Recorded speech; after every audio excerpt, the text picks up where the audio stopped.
an icon at the bottom of your Zoom screen, and you can use that to choose English or Spanish, whichever language you would like to hear. And huge thank you to the two interpreters we have on our webinar today to make this simultaneous interpretation possible. And Pierre, were you going to repeat these instructions in Spanish? Hello everyone. Hola a todos, bienvenidos y bienvenidas. Voy a darles unas instrucciones breves para indicarles cómo elegir el canal de interpretación simultánea. El seminario está en 2 idiomas, en inglés o en español. Ven al pie de la página de la pantalla de Zoom un globo, un planeta. Cliquean ahí y ahí verán 2 canales. Eligen el canal que más le conviene, el idioma que desea.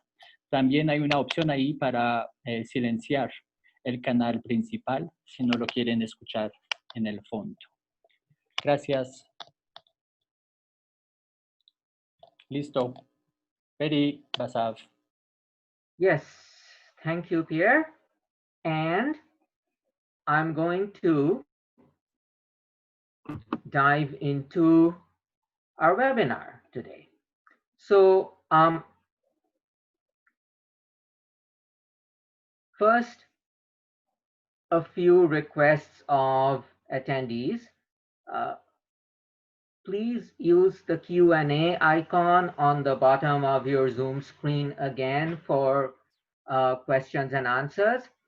And I see that people are already doing this, but please introduce yourself in the chat so all participants get an idea of, the wide range of geographies that people are coming in for this webinar. And with that, I want to quickly introduce the Institute for Policy Studies. We are the oldest progressive multi-issue think tank in the US, dating back to the early 1960s. And we have active programs in a number of areas dealing with social and economic justice. For example, we work on economic inequality, we work on the prison system and mass incarceration, we work on foreign policy and war, we work on climate justice, we work on drug policy, rights of low-wage workers, and a lot of other issues. And the National Priorities Project is one of the projects of IPS that specifically looks at the federal budget and what kinds of priorities are reflected in it and how to transform the federal budget to make it more just. And I'm very pleased to introduce the 4 panelists who are joining us today. Cris Lagunas serves as the Director of Strategy at Climate Mobilization and Climate Mobilization Project. Cris is originally from Chile, and he's been organizing in the migrants' rights and climate movement for over 15 years. Miguel Mijangos is the representative for Guerrero in the Mexican network of mining affected communities, known as REMA by its initials in Spanish. And REMA works in 16 states of Mexico supporting struggles against the extractive model. And Tetet Lauron is based in the Philippines, where she works as an advisor for the Rosa Luxemburg Stiftung's International Politics Unit. She has been following the UN climate negotiations for more than 10 years now. And while this is an important space, she's even more resolved that solutions to climate breakdown will only come from alternatives that justice movements from both the South and the North have been fighting for. And finally, um, my colleague Lorah is also joining us on this webinar, and she works on the National Priorities Project at IPS. And in this role, she produces research and analysis on the intersections of militarism and the climate crisis, and supports movement building focused on shifting our war economy to address the climate crisis. And with that, I'm going to ask our panelists a few framing questions to guide the discussion and call on a few of the panelists to respond to each of the questions. And with that, we can get our discussion started. So, many progressives recognize that military budgets consume an overwhelming amount of resources in many countries, particularly in the United States, the world's biggest superpower, and that defunding the military will generate resources for other vital needs, including tackling climate change. However, I want to dig a little deeper on this. So military spending is commonly justified as being for everyone's safety and protection. But does military spending keep our communities safe, especially in the context of the climate crisis and the current global pandemic? And in what ways do you see bloated military spending as a reflection of misplaced governmental priorities? And I will call on Lorah to start answering this question. Sure. Thank you, Basav, and thanks to everyone who's joining us this evening or whatever time of day it is, wherever you are in the world. I'm really glad to have you along for this discussion. I think that's a great question, Basav. Thanks for posing it. Just to back up, to give some context for folks, right now, we're spending over $700 billion every year in the United States on the military. And so over half of the federal discretionary budget goes to the Pentagon every year. But when we add up all the spending in the federal discretionary budget, all the militarized spending in the federal discretionary budget, including militarized agencies like immigration enforcement, for example, militarization occupies an even greater piece of the pie. So 2/3 of the federal discretionary budget is militarized spending, and that leaves only 1/3 of the pie for literally everything else besides militarism. So that's important context for the rest of our discussion, because meanwhile, proposals to meaningfully address the climate crisis are often characterized as these unrealistic pipe dreams. Whenever proposals are put forth for the kind of social spending we need to meet people's basic needs, people across the political spectrum ask, like, how are we going to pay for that? But the same scrutiny is almost never applied to military spending. And massive investment in the military are accepted as given for many people in power. And so the reality is that there's no shortage of funds in the United States for a just transition to a green economy. There's no shortage of funds in the United States for the kind of investments that we need to actually keep each other safe. And that's sort of what I think you're getting at, Basav, this enormous and unnecessary military expenditures have really warped many people's sense of what's possible and tricked many people into believing, at least people in the United States, that we can't afford to improve our lives and keep our planet livable. And like you said, Basav, military spending is justified as necessary for safety and protection. But I think in this current moment, it's pretty clear that militaristic budget priorities are actually making us less secure in many ways in the United States, where we're #1 for military spending in the United States, but we're also #1 in COVID-19 deaths, and I don't think that's a coincidence. US militarism is violent and deadly and devastating to people around the globe, and that's really critical to include in this discussion, and we'll talk more about that.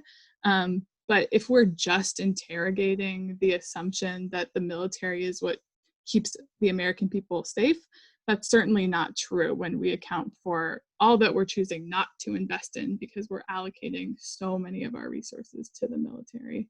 And so to keep each other safe, we need to invest in mitigating and adapting to the impacts of climate change. We also need to invest in a social safety net that establishes an infrastructure of care. And this includes all kinds of demands from progressive social movements, from universal health care to housing for all. That's how we keep each other safe, not militarism. And I really want to stand in solidarity with Black-led movements in the United States right now, like you said, that are demanding we defund the police and reinvest in community safety. And I think that the same paradigm for the military. Thank you so much, Laura. And I want to invite Miguel to answer the same question.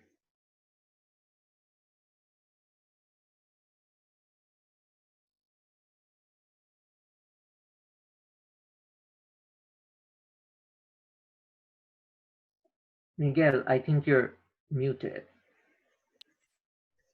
Sí, bueno, primero darle las gracias por la invitación que nos hacen para. Thank you very much for your invitation. I would like to put on the table what's the dynamic, what's the global dynamic at the level of the military sector and at the level of the budget, and how it's been divided, how the military sector has to do with security, but also with the control of mobilizations. This is an issue that we need to remind beyond the appearance, right? So it has a lot to do with the control of mobilization,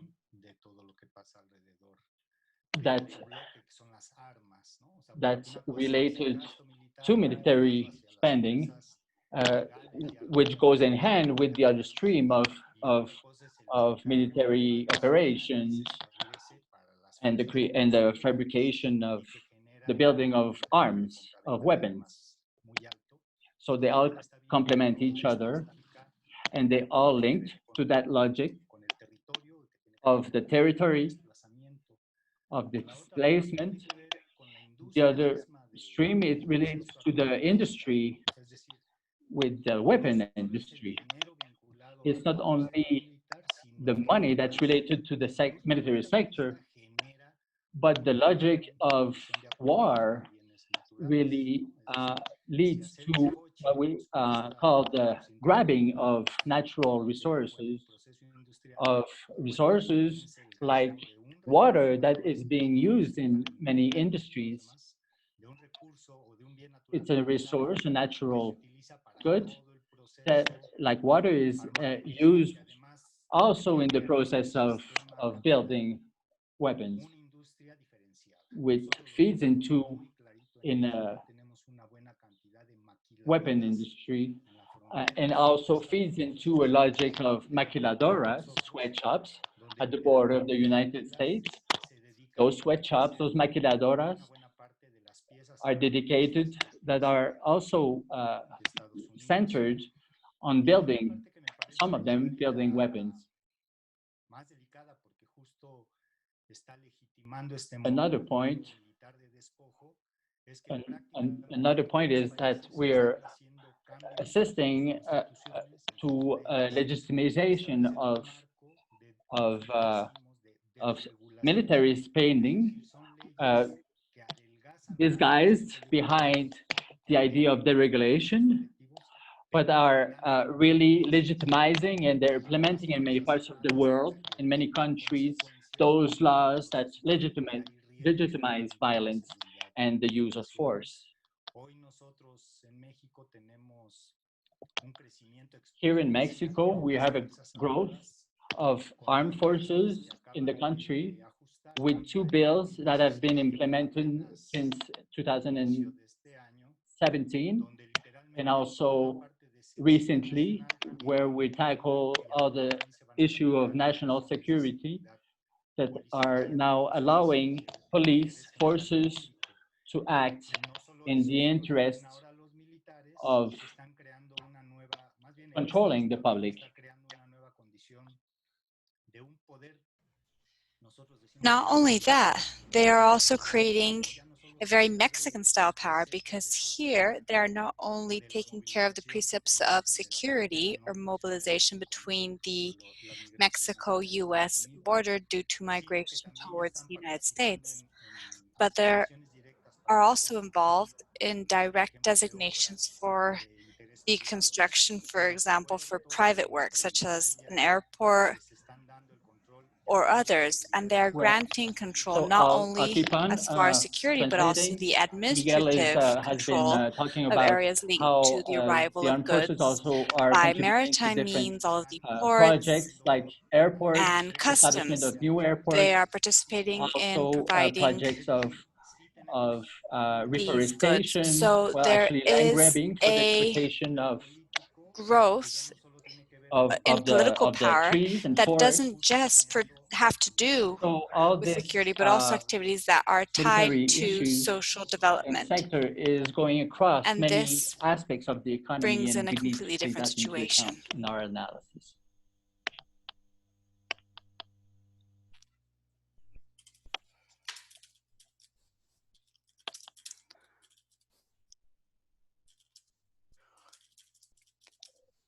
Okay, thank you very much, Miguel.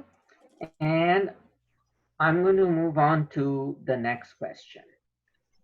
So one context in which questions about community safety becomes particularly critical is after a disaster such as Typhoon Haiyan in the Philippines and Hurricane Katrina in the US. So why do you see coercive and militaristic responses by governments to disasters such as these? And what interests do you see these militaristic responses as serving? And Tetet, I'd love to hear your response to that. Thank you very much, Basav, and thank you very much for the invitation to be part of this very interesting and relevant topic. Let me start by saying that the Philippines is a country that is most affected by disasters. We're number 5, in the climate risk index. And the impacts of climate change are an added layer to the multiple vulnerabilities already experienced by my country and my people due to our unique geography, but also because of our state of underdevelopment. Super Typhoon Haiyan in 2013 was an example of the many cases where communities displaced by disasters were hit by a triple whammy. No, they were already very poor before the disaster struck. They were displaced by disaster, and lots of corruption in the rehabilitation and relief efforts. And then the third would be, in the name of public safety, these communities are not allowed to go back to their communities in order to rebuild their lives. No, but their coastal lands have been transformed to become retirement homes for the rich and famous, real estate development because it's a beach view property, and these are all protected by the military and the police.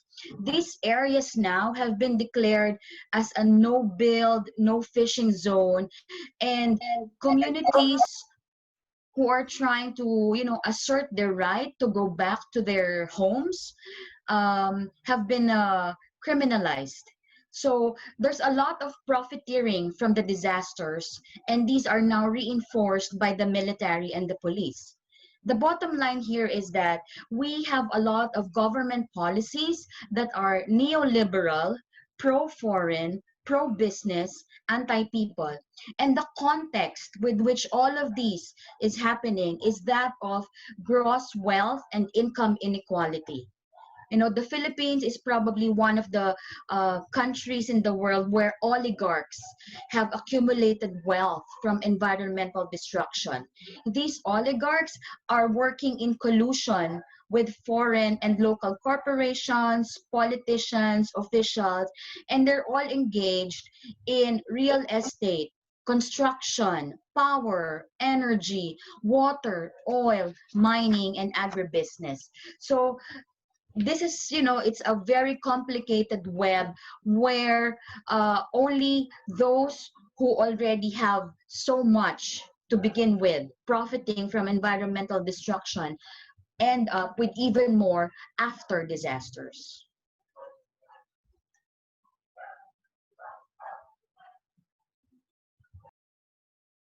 Response. Thanks, Basav. I had trouble hearing you, but I think you gestured to me. Yeah, I think this question about disasters is really critical, partly because we know that in a climate change future, there will be more shocks to come, more crises, more disasters. This is what Naomi Klein describes as serial shocks. And so if we continue to allocate 2/3 of the federal discretionary budget in the United States to militarism, there's very good reason to be fearful of and resistant to the military taking a greater role in disaster relief, especially as ecological disasters become more and more common. And we know that when we're only robustly funding militarism, suddenly all of our responses to crises are militarized ones. And so the reality is that we've already seen this play out even in the United States, beyond some of the other global examples. An example of this that really illustrates the way that this phenomenon is often racialized and racist in the United States is the aftermath of Hurricane Katrina in New Orleans in 2005. In this instance, we saw military force used against the mostly poor and predominantly Black communities in the lower Ninth Ward, who were treated as aggressors and were really violently targeted by military and the police who were deployed to respond to the crisis. Thousands of National Guard troops were deployed to Louisiana and Mississippi. There was imagery that many of us saw on news coverage of soldiers pointing machine guns at residents as they boarded buses to evacuate. There were instances where police officers shot and killed residents who were attempting to flee the flooded city. So these are the direct implications of budget priorities in the United States. And this is the kind of response that plays out when we invest heavily in militarism and fail to invest, in the case of Hurricane Katrina, not only in adequate physical infrastructure in our cities, but also a different kind of infrastructure of care that we actually need to keep each other safe. So this is, a good example of the way that environmental crises are increasingly characterized as security issues that require militarized responses. And we've seen that when militarism is deployed as a disaster response tactic, it's often a part of like a broader set of techniques that are deployed in a crisis or in a disaster context to maintain existing power structures. and often property arrangements are prioritized, as Tetet was alluding to. You know, in the case of Hurricane Katrina, some snidely described the disaster as a means to finally clean up the city's public housing. But militarism can also be deployed to serve the interests of powerful corporations. So, you know, real estate interests, for example, or other groups that are looking to capitalize on the disaster in the short term or impose sort of structural changes that will benefit the elite in the long term. So this is an entire industry that revolves around militarized, security-led, and a for-profit approach to climate adaptation and disaster response. And so we really see militarism used to prop up capitalism. Thank you so much, Laura. And what we heard from both Tetet and Laura is like the perfect segue to the next question. So before I dive into the question itself, I want to very briefly mention some news that broke today. It turns out that a lot of big corporations, particularly fossil fuel corporations like Chevron and Marathon Petroleum, but also some big financial institutions like BlackRock, JP Morgan, and Wells Fargo, and a number of utilities such as Exelon and Duke Energy are actually funding these private foundations who raise funds for police departments. So over and above the funding that the police get from their, city budgets, and some amount of federal assistance as well to the cities, they're getting completely unaccountable private money from large corporations. And I want our panelists to keep that information in mind as they think about this next question. The question is, in what ways do you see militaries and their domestic counterparts, such as police, as enforcing the power of fossil fuel and extractive industries and actively impeding social movements, including movements addressing the climate crisis? And Miguel, would love to hear your response to that.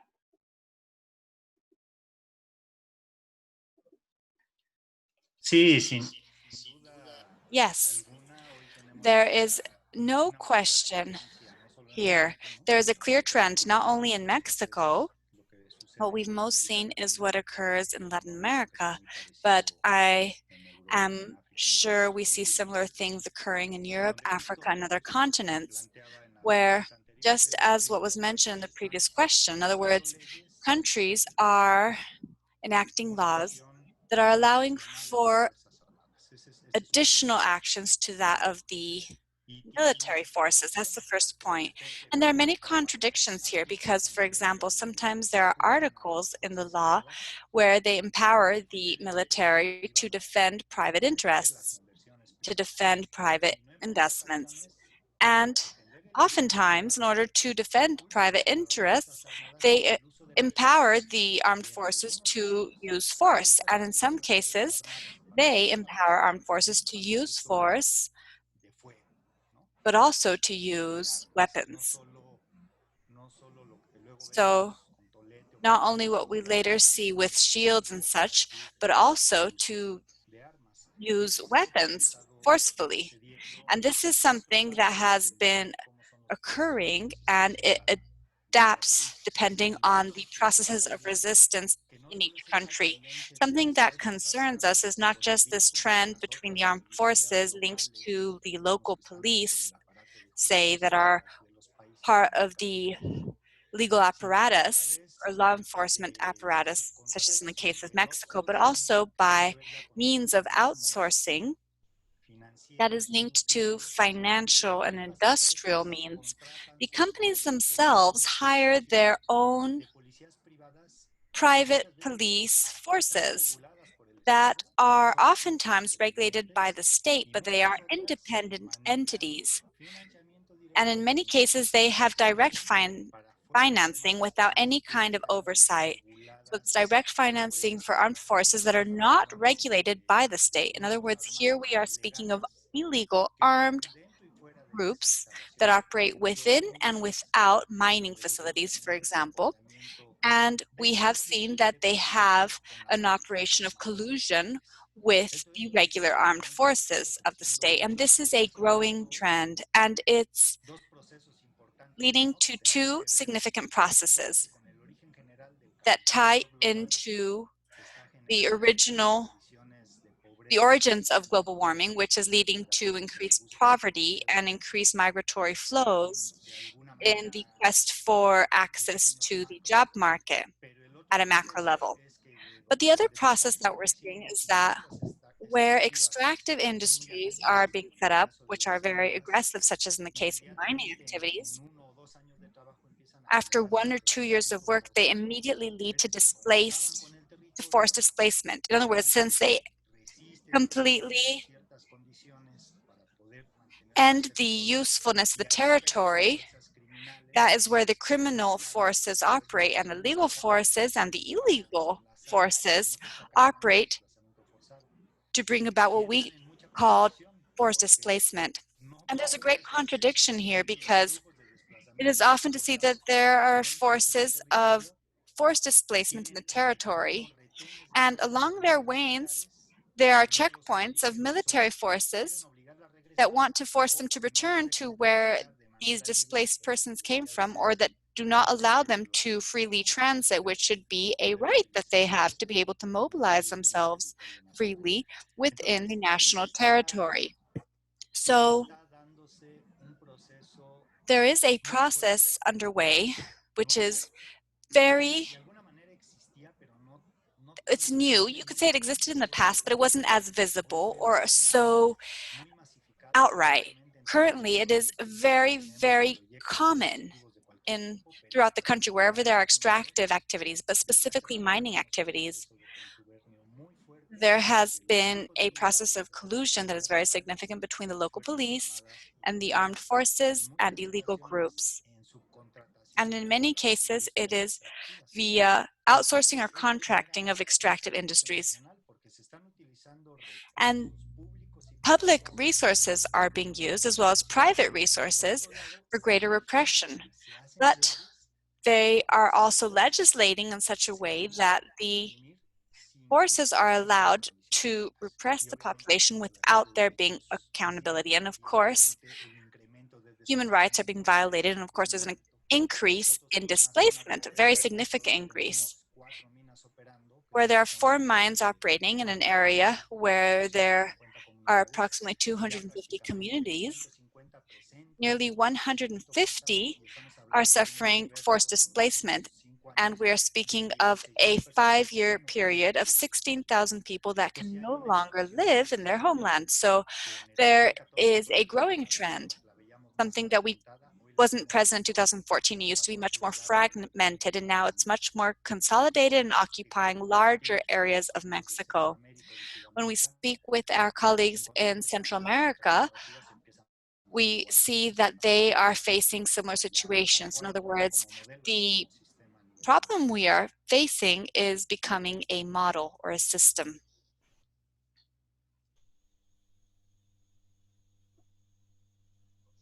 Thank you, Miguel, for that very perceptive answer. And I'll ask Cris to address the same question. Thank you so much, Basav.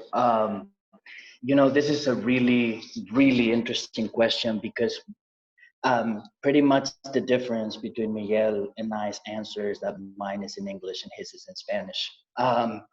When we look at how the police and the military repress movements, here in the United States or in the North American territory as a whole, it also starts before the police interaction. It actually starts in the halls of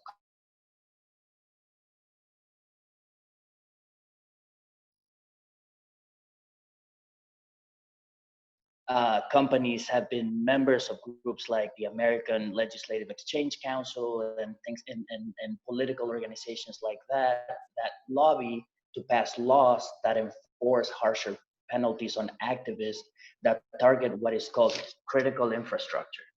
And in the US, under the category of critical infrastructure, we have things like gas terminals and pipelines. A great example of a pipeline that's very famous is Keystone XL, right? We've all seen that fight play out on the news, on social media, and pretty much everywhere throughout the last few years. And we've gotten to see firsthand, whether we've been on the field or from the bizarre comfort of our homes, how activists get beaten and thrown in jail with arbitrary sentences and with no return home in sight.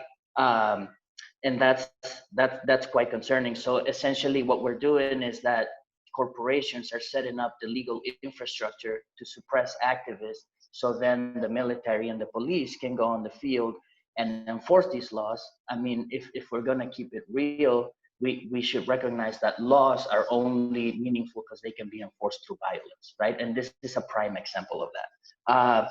So essentially the police come and arrest these activists, harsher penalties are enforced as time moves on, and essentially by the state and the oil industry colliding to maintain the status quo, the government and the market is pretty much creating an activism to prison pipeline.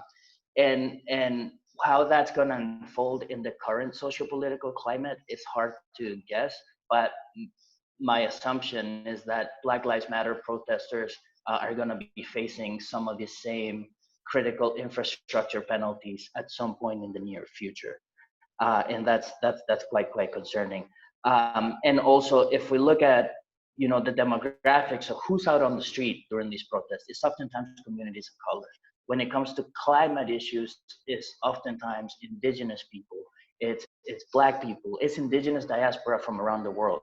So what we end up with is a dynamic of suppressing people of color to sustain this, this corporate infrastructure. Now, if we want to get a glimpse into the future of what might come for us in this side of the land, all we have to do is listen to what Miguel is saying. Miguel is talking about military and police groups, and those who operate like military and police groups but are not actually law enforcement have the almost moral ability and permission to use firepower. And I think that we're going down a slippery slope here in the US. And if we really want to understand where we're going, I know that many of you have probably heard this before, but I highly recommend looking at, at this case in 2014, where in Honduras, 12 environmental activists that were members of the COPIN were murdered, including the famous Berta Cáceres, for protesting and doing activism against hydroelectric projects on their land. There was 8 people that participated in that murder of those activists, of which 3 were tracked down, and they all had gotten training at Fort Benning, more specifically at the School of the Americas. The US does not only, or the fossil fuel industry doesn't only play a role in sustaining this oppression here in the US, but also around the world, and providing infrastructure to the actors of oppression in Mesoamerica, in the global south, to continue the crusade against people and against the planet. Thank you very much, Cris. And again, a beautiful segue into our next question. So Cris, you were talking about laws enforced through violence, and what better example of that than immigration laws and borders? As the climate crisis intensifies, large numbers of people are being displaced from their homelands. can militaristic responses to the displacement of people, for example, at the US-Mexico border or in the Mediterranean, be thought of as a form of climate apartheid, and how? And Cris would love to hear you answer this. Sure. You know, I'd like to go to the definition of this very specific word that we're using, which is apartheid. Apartheid literally means a system of segregation based on race. Um, and if we look at the current state of our immigration system and what's going on in the borderlands, and just for some context, I've been back in the US for about a year. Before that, I was for maybe half a decade working on the Mexican side of the border, and I've seen this firsthand. Um, you know, when we look at how the US treats people that are coming here seeking safety, we find things like children in camps around the border, literally kids in cages without their parents, wondering when they're going to see them again, just sitting there in the desert sun, hoping for the quote unquote American dream, as cliche as that might sound. Um, so, you know, we're currently in this weird dynamic where the US has created all these conditions for people to come, and it's caused strong waves of migration, and our response to that has been completely violent, right? Like even the asylum process in the US requires that you go through your process while being incarcerated. We also have a quite aggressive deportation system that's separating families left and right. So essentially what we have is white nationalist laws, right? And what that means is that we have laws that fuel the idea that our national identity should be built around whiteness. And that's confirmed by how these laws really affects non-white immigrants, right? Uh, you know, the Muslim ban is another great example of that, right? And you know, when these laws only affect people of color, it's really hard to not see what's in front of us, which is a completely racist system, which is a system that separates people quite literally and families. And here's the thing: as the climate crisis continues to advance, things in the global south, in the Mesoamerican territories, are gonna get worse. And when a climate disaster hits, the influx of climate refugees coming to the US is gonna multiply by a large number. And we're not gonna be ready to welcome those people. Um, and when our response has been so violent, we're pretty much looking at an amplified system like we have now, that we'll have more camps, we'll have more deportations, we'll have more bans. So I guess what I'm trying to get at is that if you're asking me if these things could be called apartheid, my answer is like a very strong yes. Thanks. And Tetet, would love to hear from you. Thanks very much, Basav. Um, we have to understand that when communities are displaced by climate impacts, they often move from rural areas going to urban areas, or from urban areas going to the rural areas, no? Wherever it is safer. Crossing borders is not the immediate course of action for many. That's why for us in the Philippines, us in the global south, you have this phenomenon called internally displaced people, or IDPs. No? And displacement puts many of the fundamental rights, no? The right to life, water, food, housing, education, fundamental human rights at risk. Although one does not necessarily lose their human rights just because one is displaced. But you know, one thing is on paper, one thing is the actual reality that's happening. So when people say that there is a right to move, it's granted, but there is also such a thing as the right to stay. And I don't think a lot of people realize that. You know, there's this assumption that communities just want to leave their homes, their loved ones, you know, their culture, their way of life, and move to the land of milk and honey. That's not always the case. People want to be able to stay in their own places, in their own communities. So, you know, after a disaster, they want to rebuild, they want to pick up their lives and livelihoods, whatever they can salvage and maintain that dignity as a people. So when militaristic responses are enforced, especially to give way to business interests, not only is this apartheid, it is structural injustice. You know, because survivors often find themselves under threat of permanent displacement as lands are cleared and open up for conversions and other types of investments under the guise of recovery and rehabilitation. So, you know, you've already been displaced by climate impacts. You're already poor from the start.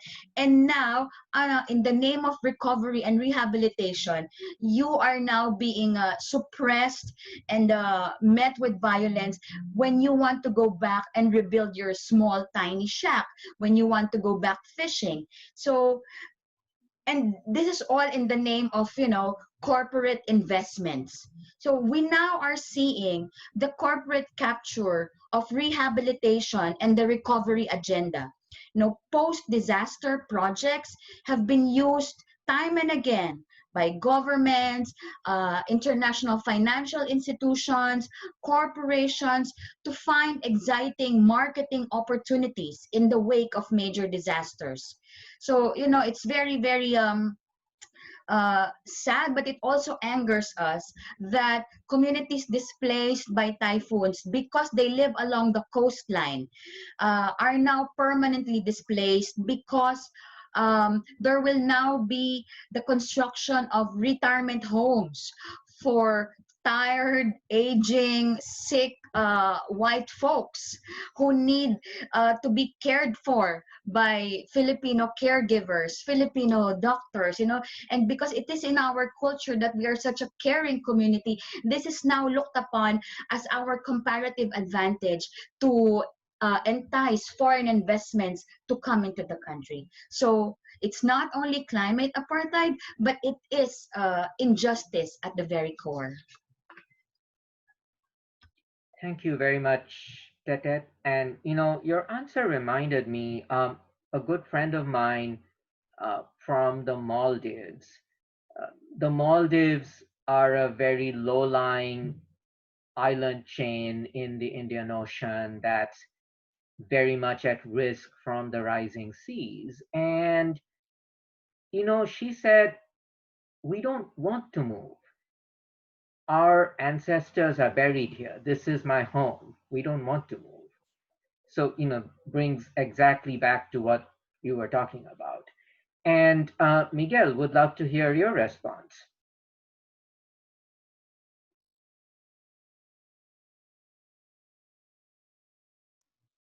Sí, a mí me parece. Of course. I think it's quite interesting to put it in the context of the contradictions. The climate crisis is there, and it's getting faster and faster, and we're not changing our mode of consumption and production and energy model, and those armed forces are generating some displacement, and people are moving. In the case of Mexico, that's the contradiction. We are facing new barriers, new walls, like in the border with Guatemala, where the National Guards and the local police is impeaching the transit of displaced people created by the economic model. So on one side, in concrete locations, the community, the police, the local police is sparkling the displacement, but when they want to go cross borders, then they're getting detained. So it creates a social condition that's quite new in border regions where we have social political condition, very, very heavy situation with thousands of migrants that are parked on the borders, whereas nations should offer basic assistance processes, humanitarian processes, but there's no, all they face is a process of being rejected, deported back to their country. So it really is a irrational contradiction in Mexico in the last 10 years.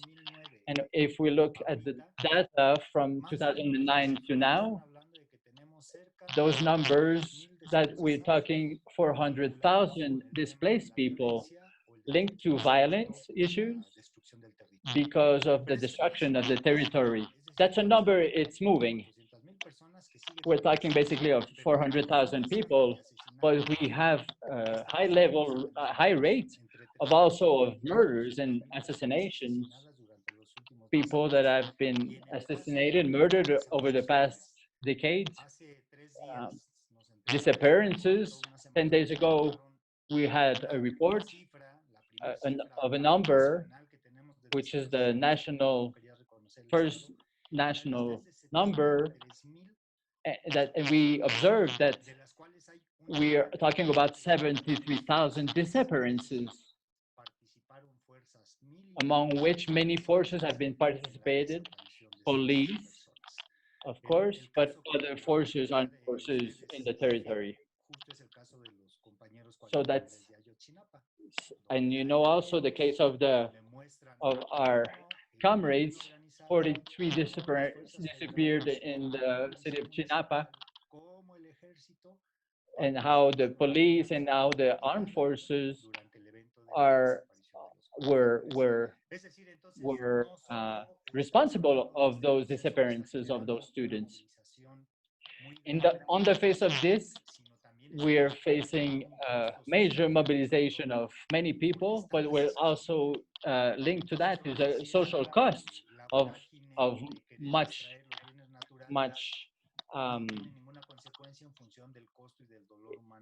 it really hurts and harms people's heart and lives, and we need to question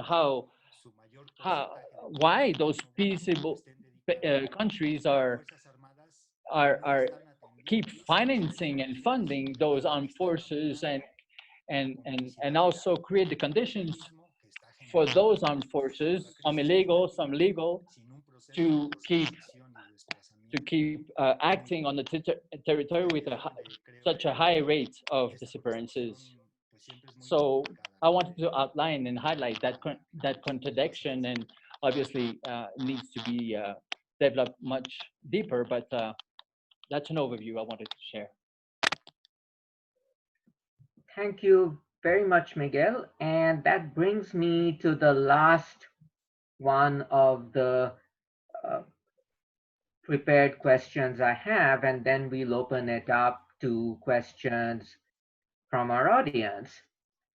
So the question is, over the years, the climate justice movement has put forth a detailed vision for how we can transform global politics and finance. For example, by transforming trade agreements, development banks, and international negotiations. And it has also advanced strong demands for the cancellation of illegitimate debts and for the global north to pay its climate debts to the south. How do you see this vision intersecting with anti-militarism? And are there ways that global climate justice demands can support demilitarization and vice versa?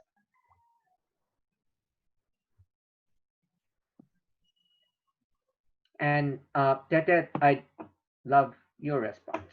Thanks. Thank you, Basav. I think us from the movements, we have the responsibility to connect the dots. It's already there, no? It's happening. We need to now learn how to effectively connect those dots. We need to be able to confront corporate power, authoritarian governments, everywhere where there is injustice, so as we can build more just and equitable societies. The climate justice struggle is one of addressing the root causes of vulnerability, the root causes of environmental degradation. Why are communities not resilient? Why is the whole world not prepared? And this unpreparedness is very much magnified now in the pandemic situation. And I think climate justice is not just about mitigation or adaptation, or going down to parts per million, etc., if you want to go to the geeky stuff in the negotiations.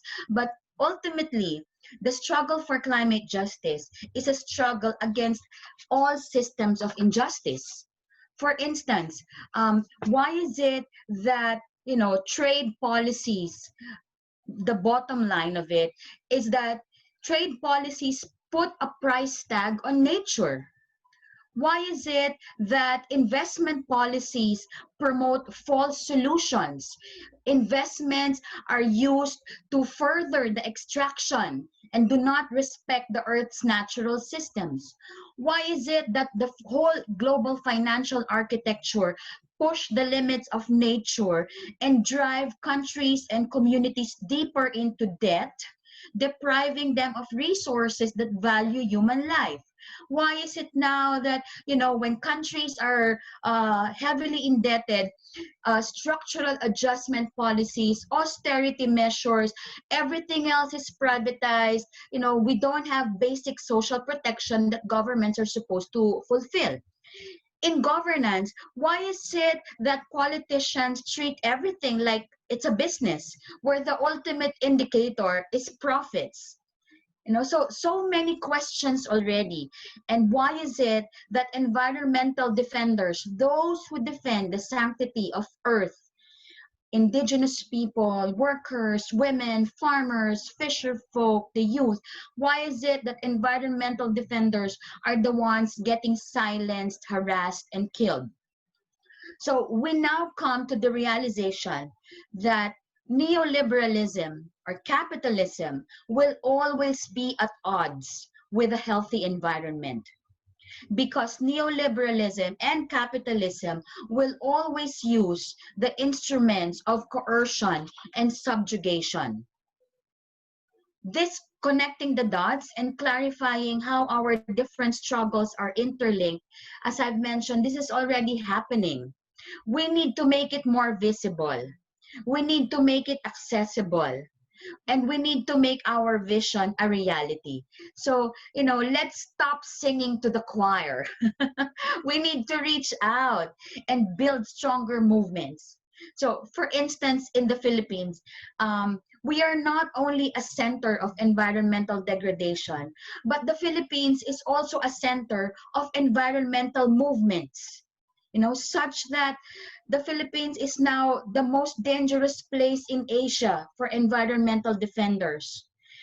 Now we have a new law. It's the anti-terror law, where on the mere suspicion that anyone who has the intention to commit terrorism, anyone can be arrested without warrant and detained without having a legal case filed. So, these are the key words. We are suspected to have an intention to commit terrorism. And activism is being equated by many governments as terrorism. So every one of us who are working for fundamental changes are now suspected of becoming terrorists. So I think, for us, the challenge would be how to make those links more visible, more accessible, and how do we now make our vision a reality by making our movement stronger. Thank you very much, Tetet. And now I'm going to move on to questions from our audience, and we have a few in already. And I'll start with one for Lorah, and then maybe any one of the other panelists who wants to respond to this. Um, where can we start to retool the military? Yeah, thank you, Basav. So last year, if we're thinking about like which aspects of the US military in the United States that we can target for cuts, last year the Institute for Policy Studies worked with the Poor People's Campaign in the United States to produce what we called a moral budget, and we'll put the link to that in the chat. But that's a good place to look. We found in that report $350 billion worth of annual military spending cuts that we can make, and the nation would be, and the world would be more secure. So in terms of like actually looking at which aspects of the military we can target for starting to chip away at the massive military budget, that's a really good place to start. Another thing that I'm wanting to bring into this conversation and to challenge is this concept that in the United States, we don't hear a ton about the role of militarism in the climate crisis in climate movement spaces, but something that we're hearing more and more is this concept of greening the military, which we should be really cautious of and critical of. And so this concept, for folks that haven't heard it, is put forth even by progressive champions or people that are seen as progressive champions as greening the military or making the military more environmentally sustainable. So the US military is a massive polluter. It's the #1 institutional consumer of petroleum in the world. And so sometimes the response to that is, oh, okay, great, we need to find ways to make the military more sustainable. And beyond the very real limitations of greening the military, basically, plans to make the US war machine more fuel efficient completely miss the point. I mean, we don't want like carbon neutral militarism. We don't want carbon neutral war, green war. We just don't want militarism. We don't want war. And so I think those of us that are in climate spaces, we should be really cautious about disrupting those types of false solutions that are put forward. So I want to bring that up, and also just be critical of the US military's motivations in greening their operations. The US military isn't interested in fighting climate change. The US military is interested in ensuring that it can remain operable even in climate chaos, and also in taking, climate problems like we've discussed previously and introducing military solutions. So we also see that greening the military can sort of invite militarized solutions to the climate crisis. So that's something I want to flag for us as something we're certainly not wanting to start with as a way to retool the military. Thank you, Laura. And in the interest of time, to fit in more questions, I'll just jump to the next one. And it's a very specific one for Miguel. So are there weapon systems for the US military, for the Pentagon, that are being manufactured in the Maquiladora assembly zone in Mexico? And can you elaborate on, what companies and what weapon systems?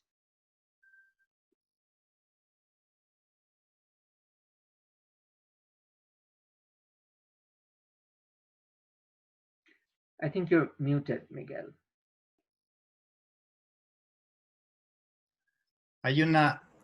Sí, gracias. Hay una parte. Thank you.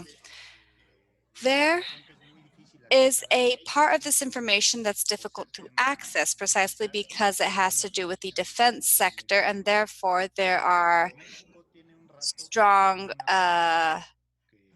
controls and access information. But an agreement was signed that is called Basav, I believe, where they open up the corporations and the defense sector, as well as the automobile sector and electric sector, and some ICT companies in order to be able to have a coverage and production for dual use. It's important to keep this in mind. In other words, I can have a factory that is producing vehicle parts, but also within this dual use policy, it means that the same factory could be creating a component for a jet or for a weapon system or for a cannon that is linked to the arms sector. Mexico has close to 20 years or 30 years operating in this way. And this policy has led to many things linked to FTAs, tying in this dual aspect, and this plays a predominant role. Well, how important is that role that it plays?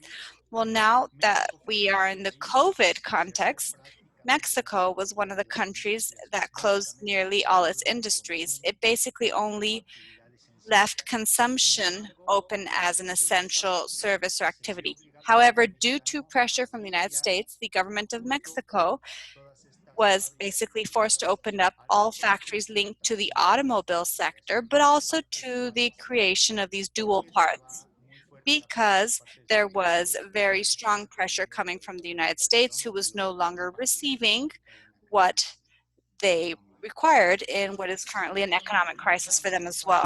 So this is where it's very evident or easy to see, as mentioned by the previous speaker, how there is no way to be able to clearly establish within ethics if there's not a process of dismantling the system behind rule setting, and that determines in which direction we are headed. In Mexico, at least within the mining context, we speak a lot of the same language of green mining and responsible, adequate, and just, and all of these categories that are currently striving to have a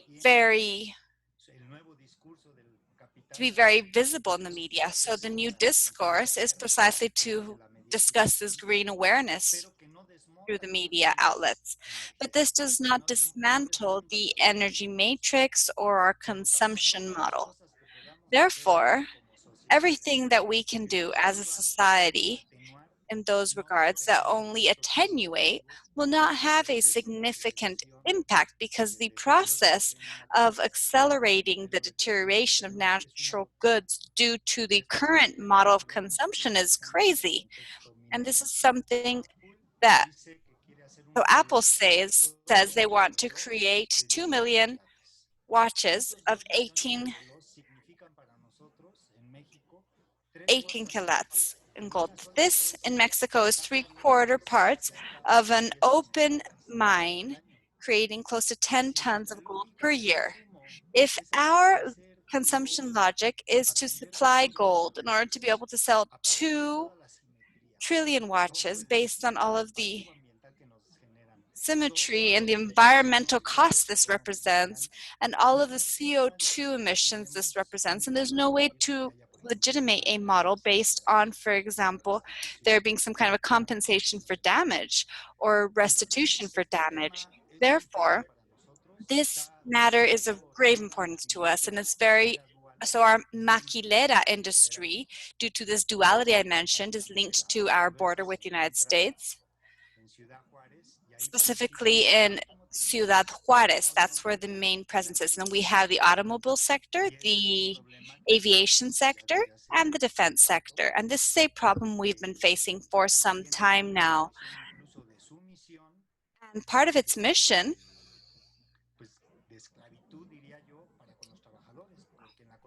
is to create conditions of slavery for its employees, I'd say. because there began to be repression or mass termination of contract so long as to avoid the exchange of these kind of pieces with the United States. So this is a complicated and real matter that we deal with. We have a very porous border, as we say, because we send arms parts and they return them, not for our armed forces alone, but also in order to equip the illegal forces present in Mexico. And this is no minor issue. In the arms purchases, Mexico purchases 75% of the region's purchases in arms. So it's a strong mercantile force and one that is very complex, difficult to tear down. And therefore our local activism plays an important role, but it's limited.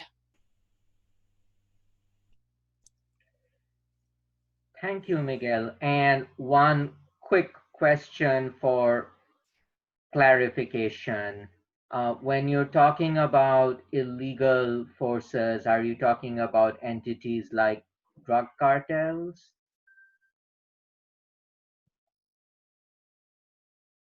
Sí, tenemos en México. Yes, in Mexico, there are several categories when we speak of illegal forces. We have paramilitary groups, which are groups of the communities that have been specifically trained by the armed forces in order to carry out counterinsurgency activities or local vigilance activities. This is one way to have civilians that do not represent state forces, but that have been trained by government forces that can provide information, but that can also act in order to disappear persons or annihilate or to create processes of social division. And we have another problem that has to do with organized crime. And this has been significantly fragmented from those who were previously connected to drugs and arms trafficking, but then began to mix. And then we have organized crime now, but that is more linked to extortion and kidnapping, and also collusion with the industrial apparatus. These forces at times collide among themselves, but there's always some kind of collusion with the government or state forces or national forces. So that's what we're referring to when we speak of this process of arms in Mexico. It has to do with purchasing arms to equip illegal, irregular forces with different kinds of weapons. Thank you, Miguel. And we have lots of questions that have come in, but looking at the time, I'm going to use my moderator's privilege to ask one question that will require a little bit of a, thoughtful response, and I'll see what Tetet and Cris have to say about this. The question is this: is it valid to say that we can't adequately address climate change and global warming without also addressing militarism and military spending? And Tetet, would love to hear your response. Thanks very much, Basav. I think I have a very quick answer to that. You know, the struggle cannot be won without having anti-militarism at its core. So definitely the struggle for climate justice will not be won without the struggle against militarism at its very core, because as we've already heard and what we've mentioned, we see that the military, that the police architecture does not really serve the interest of people and planet. You know, just as the other branches of government, legislative, executive, they're all held capture by business and political interests. So that is why we need to really make those dots very clear and connect those dots. And we also need, for us in the movement, I think the divide between what is inside work and outside work, you know, if you're engaged in campaigning, policy advocacy. We need to tear down those artificial divides that make our movements weak. Instead, we need to appreciate where campaigning, where organizing, where direct action all come together into a larger picture. You know, we need to keep pushing for progressive policies because there is a need for immediate relief and a need to set the bar high and hold governments to be accountable. I think all these talks about just transition, it sounds nice, it sounds sexy, it sounds positive, but you know, deep inside me, I'm very, very suspicious because when governments easily co-opt a social movement concept, then we're screwed. Pardon the language, but we're screwed when governments start adopting, you know, so much like sustainable development, climate justice. These used to be movement alternatives back in the day, but now even governments are saying we need just transition. So that means there's something fundamentally wrong with how they are presenting and co-opting these concepts. So for me, these are all about greening capitalism, which should not be at the core of our struggle for system change. Because, you know, no matter if you go 100% renewable energy, it's not going to save the planet without energy democratization, without energy sovereignty. You know, this talks about degrowth. It's not going to save the planet because the whole world is still fixated with a growth propelled economy. So unless we go to the roots of what is wrong, you know, what is working against people and planet, then we will always have the problems of militarism. Then we will always still have the problem of injustices. Thank you. And Cris, would love to hear your response. You know, there's not much more I can add to that beautiful response. I 100% agree with what Tetet just said. And, you know, I think part of what we also need to break through and kind of something that we've highlighted in this conversation is the mysticism around the military, that it's a force of safety, right? When in reality it's a force of destruction. And one of the ways that, you know, I find really interesting this plays out is that we have this notion that the military can provide relief in the face of climate disaster. For example, after the earthquake in Haiti, NATO deployed a bunch of troops to do humanitarian relief work, which ended up being incredibly not trained, ineffective, and, you know, pretty much operated to push political imperatives rather than meet a humanitarian need, right? And I think that what Tetet just said is right on point. We need to understand, dismantle the system, center our analysis with the fact that we do not need military, and break through all the social kind of mysticism of what these military forces really represent. They represent destruction, they represent death, they represent bloodshed. They do not represent safety or relief in any way. Thank you very much. And with a little more than 10 minutes left, I'm going to invite all of our speakers to very briefly make, you know, any closing remarks as well as any calls to action, anything that you want listeners to take away or even to act on. And I'm going to start with Miguel. Bueno, un primer Well, mensaje, one first message, which is quite pessimistic, I'd say, because I believe throughout the whole of South America, as the process of violence advances, many communities in many parts of the country are trying at a community level to create their own security systems. In theory, this is one first reaction to what is occurring, and you might say that this is just logical when there is such a clear attack and such a strong attack. It's understandable that the communities will have a reaction of striving protection. But in this case is by means of them creating their own security systems. In Mexico, this is leading to a multiplicity of stakeholders. On the one part, there are consolidated police actors that are operated under the service of the communities. In other words, they are not paid, and these are positions that are cyclical.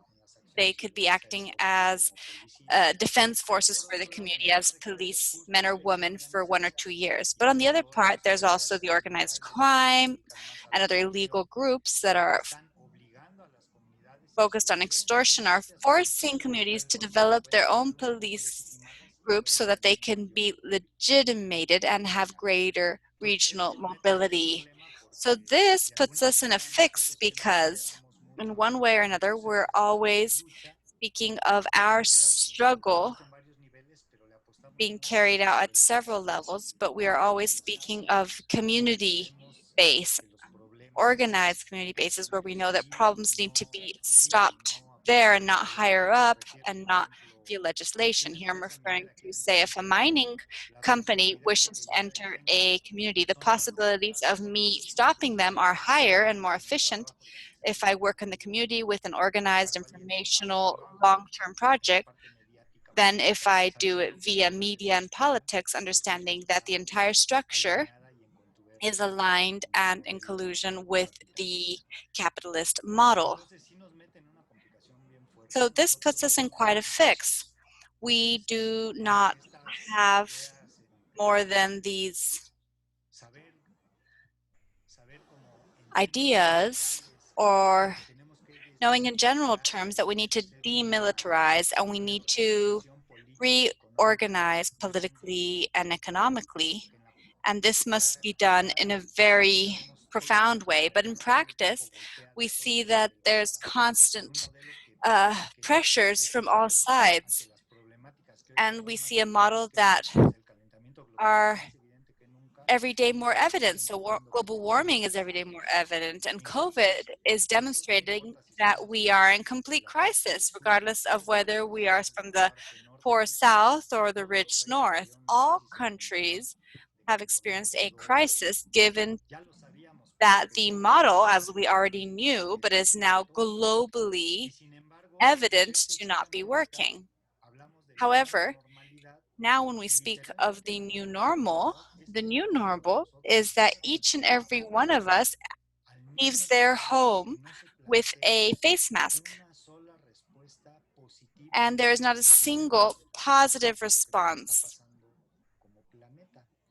to what is happening to us as a planet. So what Tetet says is very important. If we do not dismantle the project as a whole, and if we do not propose not a simple solution, but rather a dismantling and being able to remove these layers, it's going to be very difficult to transition to these community struggles that are already underway. In other words, the resistance throughout the world are present. We are there fighting every day and assuming the costs of disappearance and criminalization, everything that we already know that happens to us. But there is one part where if the state and if the governments do not shift their gaze towards that which is social and continue in their corporate logic, then the pressures of these forces will be a latent force, and this leads to the process of alternatives becoming much more complex.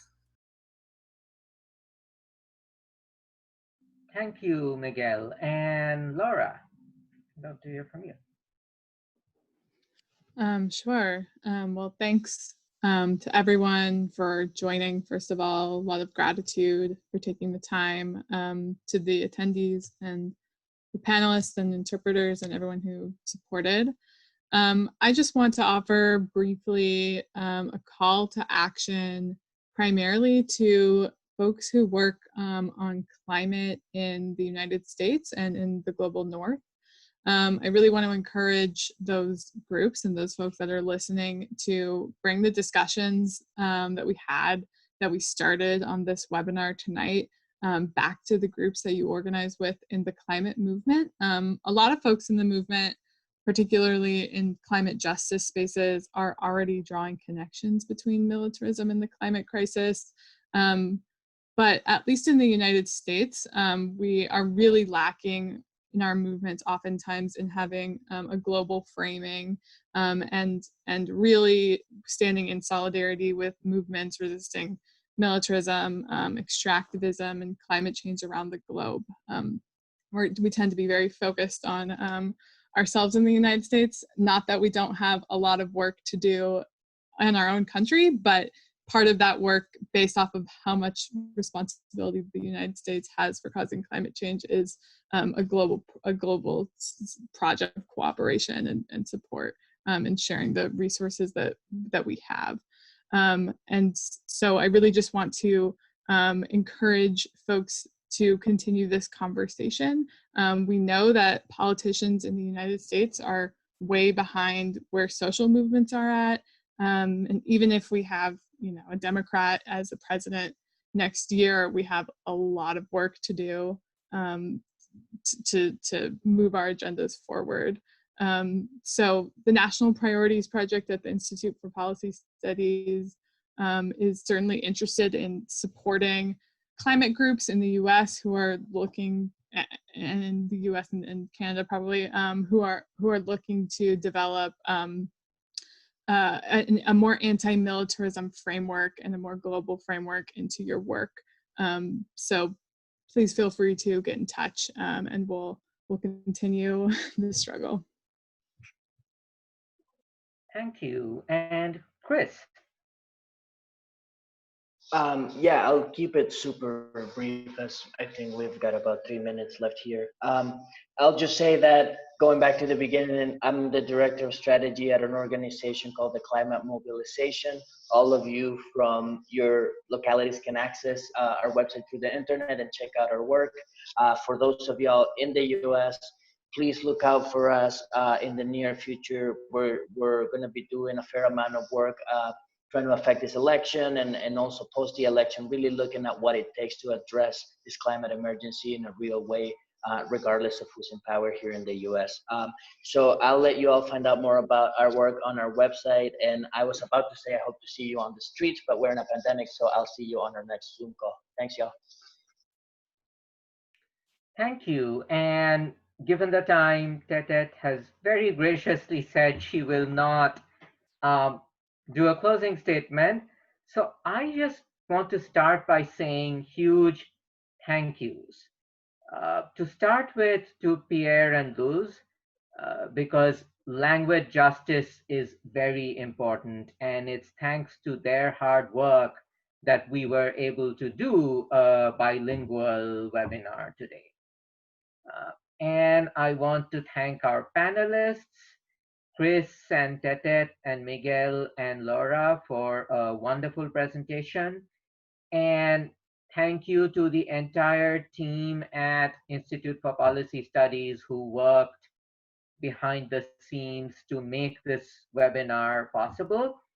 And finally, last but not the least, thank you to the, I forget even the total number, but definitely more than 100, maybe a couple of hundred people who viewed this webinar between Zoom and Facebook Live and participated with questions and comments in the chat.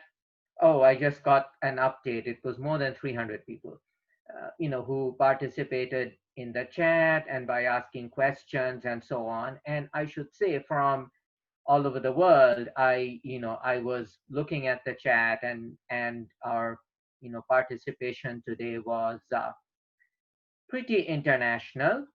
And I just want to make one very quick closing comment on like the entire subject matter of today, which is, if you think about it, climate change is a symptom.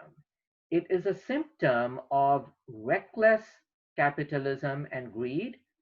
It is a symptom of colonialism.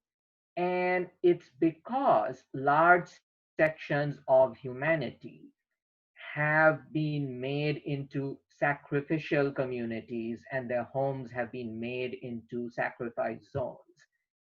That's why climate change is possible. And you can never maintain such a grossly unequal and unjust social order without extreme violence. And that is the function of the military in a nutshell. And with that thought, I'm going to say good night to everyone. And everyone, please keep doing what you're doing in your communities for a more just world. Thank you and good night. And thank you, Basav, for excellent moderation. Thanks, everyone. Let's stay in touch, okay? Gracias, muchas gracias a todos. Un Gracias. abrazo grande. Cuídense mucho. Thanks, yo. Thank you to everyone. Igual, Cris. Thank Bye. you, everyone, says Miguel, and take good care, everyone. Thanks to our tech team. Huge thank you, Tetet, Cris. Yeah, this was fun. Thank you so much. This was fun. Yeah. And we should definitely stay in touch. Yes, All right. absolutely. Yeah. Thanks, everyone. Thanks, everyone. Take good care. Thanks to everyone. Muchas gracias. Bye. Bye.